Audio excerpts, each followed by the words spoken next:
ও আমার মুরব্বিয়ানেরা, বাবারা শুনে রেখে দিন, যেমন আমি আপনাদের সামনে কয়েকটা নাম বলে যাচ্ছি, আপনাদের জানা আছে শিরিক করা এটা হলো কাবিরা গুনাহ। মহান আল্লাহ কোরআনের মধ্যে জানিয়েছেন, ইন্নাল্লাহা লা ইয়াগফিরু আন ইউশরাকা বিহি ওয়া ইয়াগফিরু মা দুনা যালিকা লিমান ইয়াশা ওয়া মান ইউশরিক বিল্লাহি ফাকাদ ইফতারা ইসমান আযীম। মহান আল্লাহ কোরআনের মধ্যে বলেছেন, ইন্নাল্লাহা লা ইয়াগফিরু আন ইউশরাকা বিহি ওয়া ইয়াগফিরু মা দুনা যালিকা লিমান ইয়াশা ওয়া মান ইউশরিক বিল্লাহি ফাকাদ দাল্লা দালালান বাঈদ। এইভাবে এক জায়গায়, দু জায়গায়, তিন জায়গায় নয়, একাধিক জায়গায় আমার আল্লাহ কোরআনে ঘোষণা দিয়েছেন। বিশ্বনবী একাধিক জায়গায় হাদিস পাকের মধ্যে আলোচনা করেছেন শিরিক সম্পর্কে।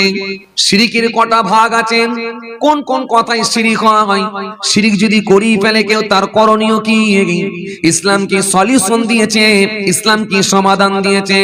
শিরিক কি বোঝাতে চাইছি, শিরিকটা হলো, এটা হলো কাবিরা গুনাহ, বিনা তওবায় মরলে ঠিকানা জাহান্নাম। ও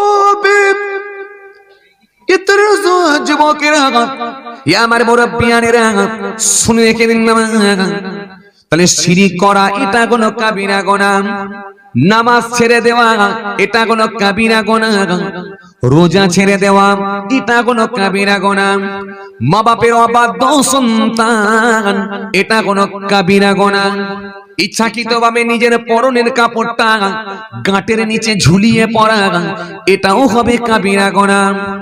ও তরুণীরা শুনে রেখে দিন, বেটা ছেলে মেয়ে ছেলের বেশ ধারণ করা, মেয়ে ছেলে বেটা ছেলের বেশ ধারণ করা এটাও হবে কাবিরা গুনাহ।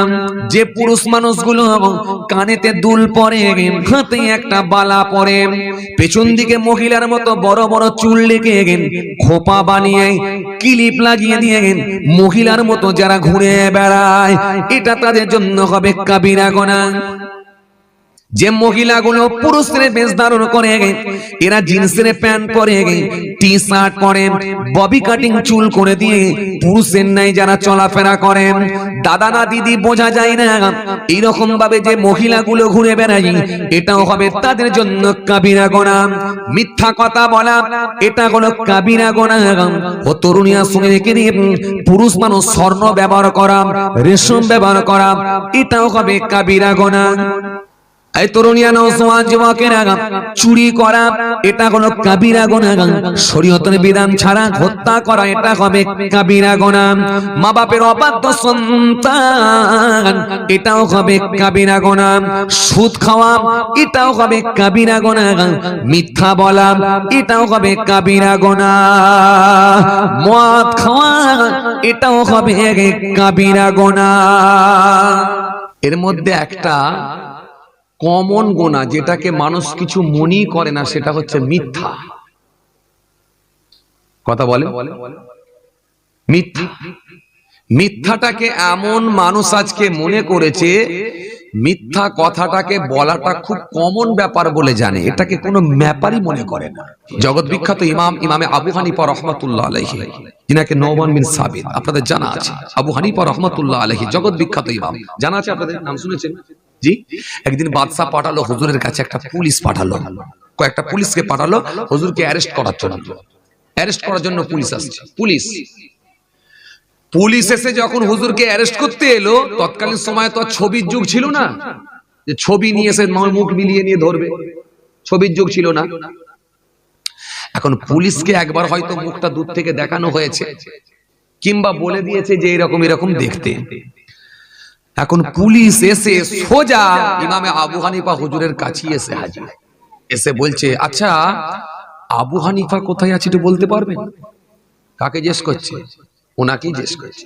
উনি তখন বুঝতে পেরে গেলেন যে এটা পুলিশ এসেছে এবং বাদশা পাঠিয়েছে আমাকেই অ্যারেস্ট করার জন্য এসেছে।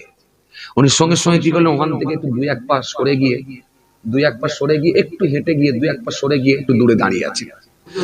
যখন জিজ্ঞাসা করা হচ্ছে আবু হানিফা কোথায় গেল একটু বলতে পারবেন? বলে ছিল তো এখানেই, কিন্তু এখন তো একটু সরে গেছে। কথা মনে বুঝতে পারলেন না? বুঝতে পারছেন? ছিল তো এখানেই, ছিল তো আপনার কাছেই, কিন্তু এখন তো একটু সরে গেছে। ছিল তো এখানেই কিন্তু একটু সরে গেছে। এখন একটু সরে গেছে বলতে মনে মনে ভাবছে তাহলে মনে হয় পালিয়ে গেছে, পুলিশ পালালো, হুজুরও বাড়ি চলে গেলেন। জরুরতের মাসলা ইসলাম দিয়েছে, কেন প্রকাশ্য গুনাহ করবেন আপনি? সব জায়গায় একটু টেকনিক্যালি আপনি ব্রেনটা খালি খেলিয়ে চলুন। সব জায়গায় আপনি মারতে পাচ্ছেন। পেট্রোলের সঙ্গে কেমন কতটা পরিমাণ কেরোসিন দিলে তার ইঞ্জিনের ক্ষতিও হবে না, মালও বেশি বিক্রি হবে, সেই গবেষণা করছেন। আপনি ইসলাম নিয়ে গবেষণা করতে পারেন না? কিভাবে আমি বাঁচবো, কিভাবে আমার লেবাস পোশাক ঠিক থাকবে, কিভাবে আমার চারিত্রিক জীবন, পারিবারিক জীবন, সাংসারিক জীবনটা আমার কিভাবে কাটাবো, কিভাবে আমি আল্লাহওয়ালা হব, কিভাবে আমি ইসলামের দিকে ধাবিত হতে পারবো, কিভাবে আমি বাঁচবো, এটা ইসলাম নিয়ে আপনি গবেষণা করতে পারেন না। জি, এই জন্য মিথ্যা হচ্ছে কাবিরা গুনাহ, গুনাহের মা বলা হয়েছে। খবরদার যেন মিথ্যা বলবেন না। যুবক ভাইদের বলি, মিথ্যা বলবেন না। যদি বলতে হয় একটু ঘুরিয়ে সত্য বলুন, সত্য বলুন, মিথ্যা বলবেন না। ভাত খেয়েছিস না, ভাত খেয়েছিস না, ভাত খেয়েছিস না, যদি মনে হয় ভাত খেয়েছি বললে আমার সমস্যা হতে পারে, আপনি বলে নেন হ্যাঁ আমি খেয়েছি।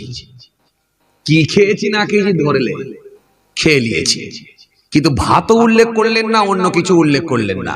অন্য কিছু যদি উল্লেখ করেন তাহলে সেটা খেলে তবে বলতে হবে, নাহলে বলা যাবে না। এই মিথ্যা থেকে বাঁচতে হবে, এটা কাবিরা গুনাহ। ও যুবকেরা, আমার মুরব্বিয়ানেরা, শুনে রেখে দিন, মদ খাওয়া, সুদ খাওয়া, এটাও হলো কাবিরা গুনাহ। সুদখোর আজকে এলাকায় আছে না নাই? এই ছেলে কথা বলেন না কেন আপনারা? আছে না নাই? কত নামাজি মানুষেরা পর্যন্ত হারামের সঙ্গে ইনভলভ। আজকে কথা ঠিক কিনা বলেন ভাই? চাচা আমার সুদ খায় না, মুখ ভরা দাঁড়িয়ে, মাথায় টুপি, গায়ে জুব্বা, কোনো দিকে ত্রুটি নাই, কিন্তু চাচার বড় বৌমাটা বন্ধনের সঙ্গে ইনভলভ, বন্ধন কোম্পানিতে নাম লিখিয়ে রেখেছে। চাচা আবার ওই বৌমার হাতের বেগুন ভাজা না খেলে চাচার নাকি মনটা ভরে না। তার মানে ডাইরেক্ট খায় না, ঘুরিয়ে খায়। শুনছেন? ঘুরিয়ে খায়। এই জন্য বাবাজি আমার ভাইরা, প্রত্যক্ষ ভাবে না খেলে কিন্তু পরোক্ষ ভাবে হারামের সঙ্গে ইনভলভ, কথা ঠিক কিনা বলেন ভাই? চলুন আজকে আমি সুদ নিয়ে আলোচনা করতে চাইছি না। এই গুনাহগুলোর ভেতর থেকে, এই যে এতগুলো কাবিরা গুনাহ বললাম, এর ভেতর থেকে আমি একটা পয়েন্ট তুলে ধরতে চাইছি, সেটা হলো মদ, শরাব, মদ। আচ্ছা আপনাদেরকে জিজ্ঞাসা করে বলেন তো দেখি, মদ খাওয়াটা হারাম না হালাল? জোর করে, জোর করে। হারাম। মদ খেলে ঠিকানা কোথায়? জাহান্নাম। খাচ্ছ যেটা হারাম, ঢুকবে যেটা, সেখানটার নাম হলো জাহান্নাম। তাহলে হারাম খেলে ঠিকানা জাহান্নাম, এই পর্যন্ত শেষ। এখন যদি কেউ খেয়ে ফেলে, তার করণীয় কি? কবার শুনছেন আপনারা? হ্যাঁ, আচ্ছা মদ খাওয়া হারাম বললেন, খেলে জাহান্নাম। আচ্ছা মদ সম্পর্কে বলুন তো দেখি, কোরআনের মধ্যে কটা আয়াত এসেছে? জানা কি আপনাদের আছে?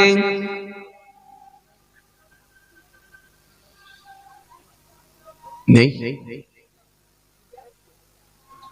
মদ সম্পর্কে কোরআনের মধ্যে কটা আয়াত এসেছে? খালি শুনেছেন হারাম এই পর্যন্তই, কিন্তু কেন হারাম হলো এটা আপনারা শোনেন না, শুনেছেন? কেন হারাম হলো জানেন?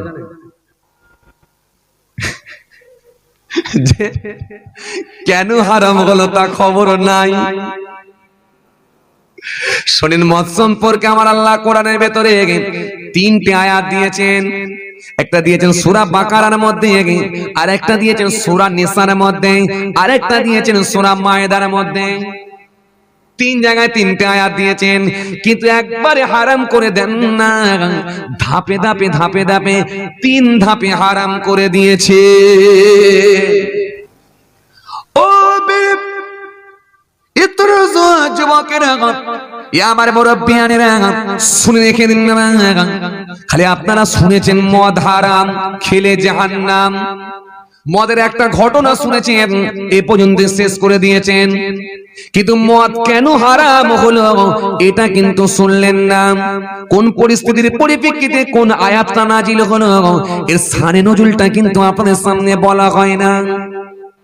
প্রত্যেকটা আয়াত নাজিল হয়েছে, প্রত্যেকটা সূরা নাজিল হয়েছে, নিশ্চয়ই এর পেছনে কিছু না কিছু ঘটনা আছে। যদি আপনি এর শানে নজুলটা পড়েন তাহলে আপনি ডিটেইলস বুঝতে পারবেন। সূরা কাউসার কেন নাজিল হয়েছিল এর শানে নজুল পড়লে বোঝা যাবে। সূরা ইখলাস কেন নাজিল হয়েছিল এর শানে নজুল পড়লে বোঝা যাবে। সূরা কাফিরুন কেন নাজিল হয়েছিল এর শানে নজুলটা পড়লে আপনি বুঝতে পারবেন। সূরা লাহাব কেন নাজিল হলো এর শানে নজুল পড়লে আপনি বুঝতে পারবেন। চলুন আমি আপনাদের সামনে একটু বোঝানোর জন্য ক্লিয়ার করে বলি, শুনিয়ে সংক্ষেপে বলছি, খালি বোঝানোর জন্য বলছি, শোনেন। সূরা লাহাব যখন নাজিল হয়েছিল আপনাদের জানা আছে, আমার নবী নূর নবী বিশ্ব নবী তিনি সাফা পাহাড়ের উপরে উঠেছিলেন। সাফা পাহাড়ের উপরে উঠে মক্কার মানুষদের দ্বীনের দাওয়াত দিতে লেগেছিলেন। উঠিয়ে বলেছিলেন ওয়াবুদুল্লাহ ওয়ালা তুশরিকু বিহি শাইয়ান, তোমরা এক আল্লাহর অনুসরণ করো, আল্লাহর সঙ্গে কোনো শরীক করো না। এই কথাটা বলার সঙ্গে সঙ্গে সাফা পাহাড়ের পাদদেশে যারা ছিল তাদের মধ্যে ছিল আবু লাহাব। আবু লাহাব সেই সময় পাথর তুলেছিল আমার নবীকে মারার জন্য, ধ্বংস হয়ে যাও ধ্বংস হয়ে যাও, এই কথাও বলেছিল। এ নিয়ে অনেক ডিটেইলস আলোচনা রয়েছে, অত আলোচনায় আমি যাচ্ছি না, বোঝানোর জন্য খালি বলছি। বিশ্ব নবীকে যখন মারার জন্য পাথর তোলা হলো আমার নবীর মনটা বড় খারাপ, চোখ ভরা পানি বুক ভরা বেদনা নিয়ে মনটা খারাপ করে দাঁড়িয়ে আছেন। মহান আল্লাহর সঙ্গে সঙ্গে ঘোষণা দিলেন, হাবিব গো মন খারাপের কোনো প্রয়োজনই নাই, মন খারাপের কোনো দরকার নাই, আপনি কেন মন খারাপ করছেন আমার নবী? মনে রাখবেন আবু লাহাব আপনাকে মারার জন্য পাথর তুলেছে, আপনাকে সাহায্য করার জন্য আমি আল্লাহ আপনার পাশে আছি। ও আমার হাবিব, ও আমার দোস্ত, ও আমার বন্ধু, মন খারাপ আপনি করবেন না, মনে দুঃখ নেবেন না। আবু লাহাব আপনাকে মারার জন্য পাথর তুলেছে, মন খারাপের কোনো কারণ নাই, জবাব আপনাকে দেওয়া লাগবে না, জবাবটা আমি আল্লাহ আমি নিজে জবাব দেব। জোরে হয় না? আরো জোরে হয় না? তখন আমার আল্লাহ জবাব দিয়েছিলেন, এই সূরাটা নাজিল করেছিলেন যে সূরাটার নাম হলো সূরা লাহাব। আবু লাহাবের নাম দিয়ে আল্লাহ একটা সূরা লাহাব না সূরা নাজিল করলেন, সূরা লাহাব। এই সূরাটা আল্লাহ সেই সময় নাজিল করেছিলেন সূরা লাহাব।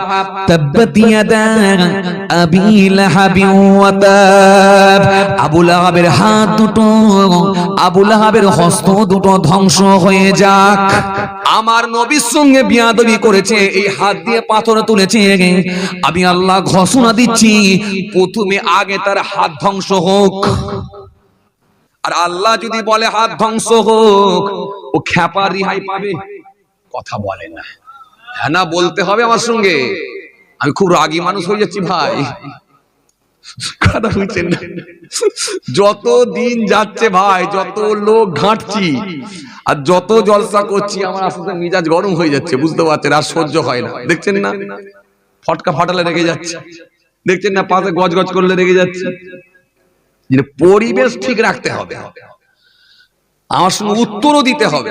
আমি একটু অন্য টাইপের হুজুর ভাই, কথা বুঝছেন না? অন্য হুজুরা বলে বাবা ওয়াজ করে করে দাড়ি পাকিয়ে ফেলুন, আমি বললাম বাবা ওয়াজ করে করে দাড়ি বার করে ফেলুন। মানে দাড়ি বেরোনোর আগে থেকে চালাচ্ছি, এই লাইনে আমি নতুন না, 15 বছর আছি কম বেশি, আলহামদুলিল্লাহ বিরাট এক্সপিরিয়েন্স আমার।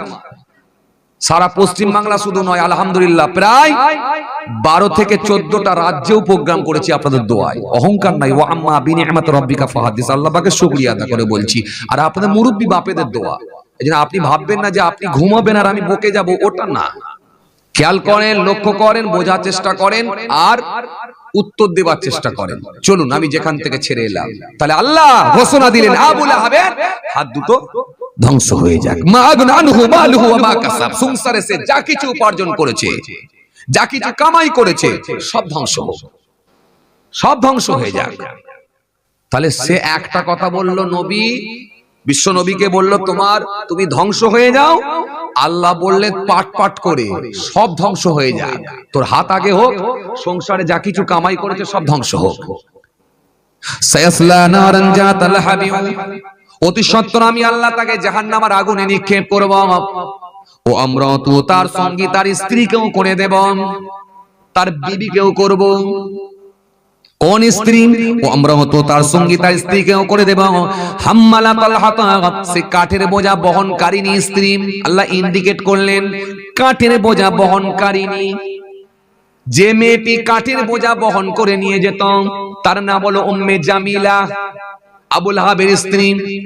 অন্যায় কি ছিল? পাড়ায় পাড়ায় গিয়ে, গ্রামে গ্রামে গিয়ে মুহাম্মদ সাল্লাল্লাহু আলাইহি ওয়াসাল্লাম বড্ড খারাপ লোক, বাজে লোক, নোংরা লোক ইত্যাদি ইত্যাদি করে দুর্নাম করতাম। এই জন্য আমার আল্লাহ বললেন তোর সঙ্গী তোর স্ত্রীকেও করে দেব।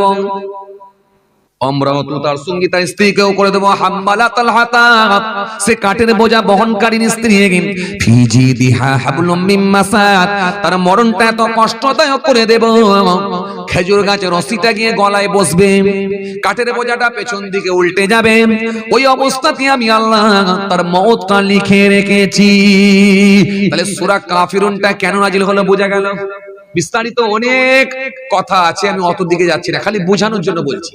তাহলে এই সূরা কাফিরুনটা কেন নাজিল হলো? এই সূরা লাহাবটা কেন নাজিল হলো? তাহলে বোঝা গেল।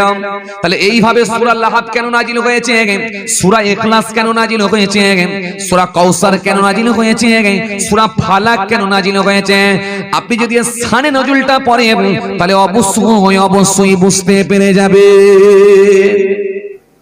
ও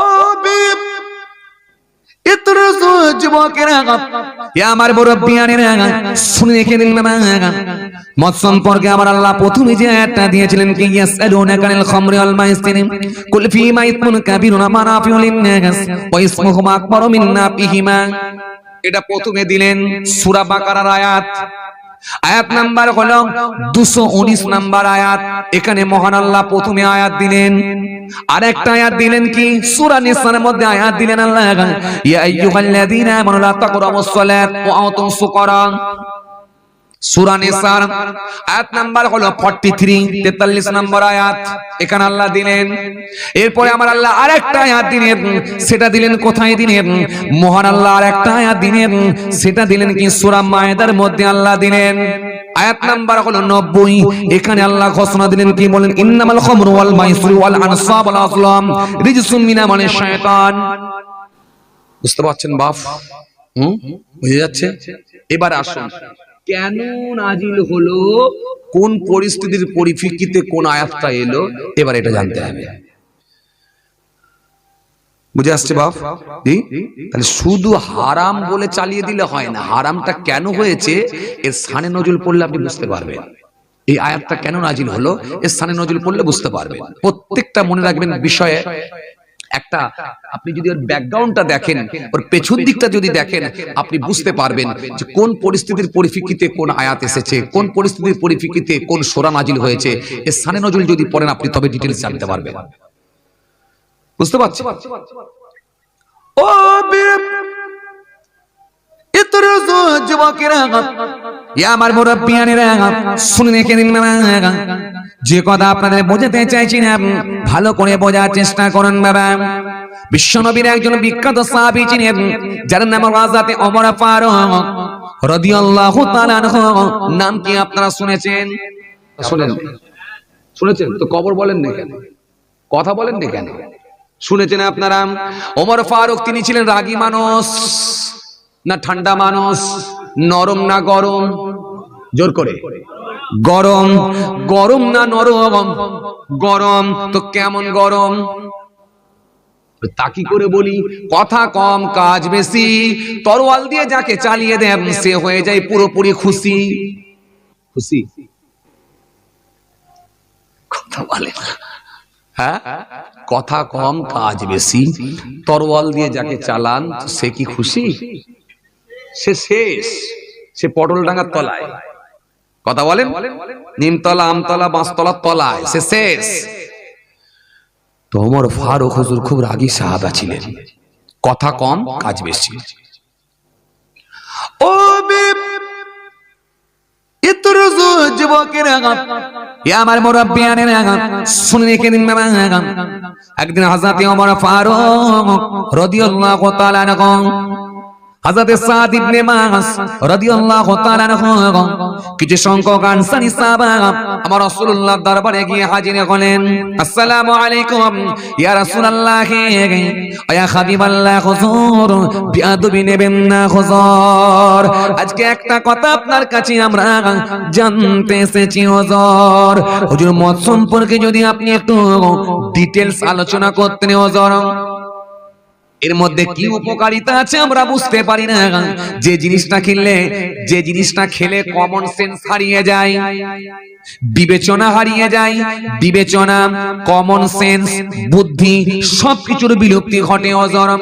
অর্থ ধ্বংস হয় হুজুর, সামাজিকতা নষ্ট, সমাজ নষ্ট হয় হুজুর, অর্থ নষ্ট হয় হুজুর, পরিবারের মধ্যে ঝগড়া বিবাদ শুরু হয় হুজুর, সবকিছুর বিলুপ্তি ঘটে হুজুর। এজন্য মত সম্পর্কে যদি আপনি একটু ডিটেইলস বলতেন আমরা খুশি হতাম। যখন এই কথাটা তিনি বলে দিয়েছেন, বলার সঙ্গে সঙ্গে আমার আল্লাহ সঙ্গে সঙ্গে সূরা বাকারার এই আয়াতটা নাজিল করেছিলেন, বিশ্বনবীকে জানালেন। কেন বিশ্বনবী নিজের মন থেকে কোনো কথা কোনোদিন বলেন না, আমার আল্লাহ যেটা জানান নবী সেটাই উত্তর দিয়ে দেন। এজন্য কোরআন স্পষ্ট ঘোষণা দিয়েছে, সুন্দর করে জানিয়ে দিয়েছে, মাতাকুম রাসূল ফাখুযুহু ওয়া মা নাহাকুম আনহু ফান্তাগু। আমার নবী তোমাদের যা আদেশ করেন তোমরা স্বতঃস্ফূর্তভাবে গ্রহণ করো, নবী যেগুলো তোমাদের বারণ করেন তা থেকে তোমরা মুখটা ফিরিয়ে রাখো। কেন আমার নবী যে কথাগুলো বলেন সেগুলো নবীর কথা নয়, বরং সেগুলো হলো আমার আল্লাহরই কথা। ও আমার মুরব্বিয়ানেরা শুনে রেখে দিন বাবা। বিশ্বনবীর কাছে আমার আল্লাহ যখন জানাতেন সেটা ওহী দ্বারা আসতো। ওহী দ্বারা, ওহী হলো দুই প্রকার, একটা হলো ওহিয়ে মাতলুব আর একটা হলো ওহিয়ে গায়ের মাতলুব। একটা জিবরাইলের মাধ্যমে আসতো, একটা জিবরাইলের কোনো প্রয়োজন হতো না। যখনই যেটা আমার আল্লাহ ইচ্ছা পোষণ করতেন হাবিব বিশ্ব নবীকে আমার আল্লাহ জানিয়ে দিতে। এজন্য ওহী আসতো দুই রকম ভাবে, একটা জিবরাইলের মাধ্যমে, একটা জিবরাইল ছাড়া। ওহী গায়ের মাতলুব জিবরাইল ছাড়াই আল্লাহ জানাতেন। আমি আপনাদের সামনে একটু যদি তুলে ধরি আরো ক্লিয়ার হবে। আপনারা জানেন কাবা বাইতুল্লাহর আগে আমরা নামাজ পড়তাম, কাবা বাইতুল্লাহর আগেও নামাজ পড়া হতো। কাবা বাইতুল্লাহর দিকে কিবলার দিকে মুখ করে এখন আমরা নামাজ পড়ি, কিন্তু এর আগেও যখন নামাজ পড়া হতো কোন দিকে মুখ করে নামাজ পড়া হতো? কারেক্ট আনসার জেরুজালেমের দিকে, মসজিদে আকসার দিকে, যে মসজিদটা সুলাইমান নবী তৈরি করেছিলেন। ওই মসজিদকে কেন্দ্র করে অনেক ঘটনা আছে, আমি অত বিস্তারিত যাচ্ছি না। বিশ্বনবী ওই দিকে মুখ করে নামাজ পড়েছিলেন কতদিন? 17 মাস। 17 মাস নামাজ পড়েছিলেন। একদিন আমার নবী নামাজ পড়ছেন, হঠাৎ নামাজ পড়তে পড়তে আমার নবীর মনটা একটু চেয়েছে, আল্লাহ কাবাকে যদি তুমি আমার উম্মতের জন্য কিবলা বানিয়ে দিতে আমি রাসূলুল্লাহ বড় খুশি হয়ে যেতাম, আমি রাসূলুল্লাহ বড় সন্তুষ্ট হতাম। মনের খবর কে জানে? মহান আল্লাহ সব জানে। কোরআন স্পষ্ট ঘোষণা দিয়েছে, কুল ইন তুখফু মা ফি সুদুরিকুম আও তুবদুহু ইয়ালামুল্লাহ ওয়া ইয়ালামু মা ফিস সামাওয়াতি ওয়া মা ফিল আরদ ওয়াল্লাহু আলা কুল্লি শাইইন কাদির। নবী বলে দাও, জানিয়ে দাও, ইন তুখফু মা ফি সুদুরিকুম আও তুবদুহু ইয়ালামুল্লাহ, মনের কথা, ভিতরের কথাটা প্রকাশ করুক আর গোপন করুক সেটাও কিন্তু আমি আল্লাহ জানি। ওয়া ইয়ালামু মা ফিস সামাওয়াতি ওয়া মা ফিল আরদ, আকাশ জমিনে যা কিছু বিদ্যমান সবই আমি আল্লাহ জানি। ওয়াল্লাহু আলা কুল্লি শাইইন কাদির, আল্লাহ সর্বশক্তিমান, আল্লাহ সর্বক্ষমতাবান।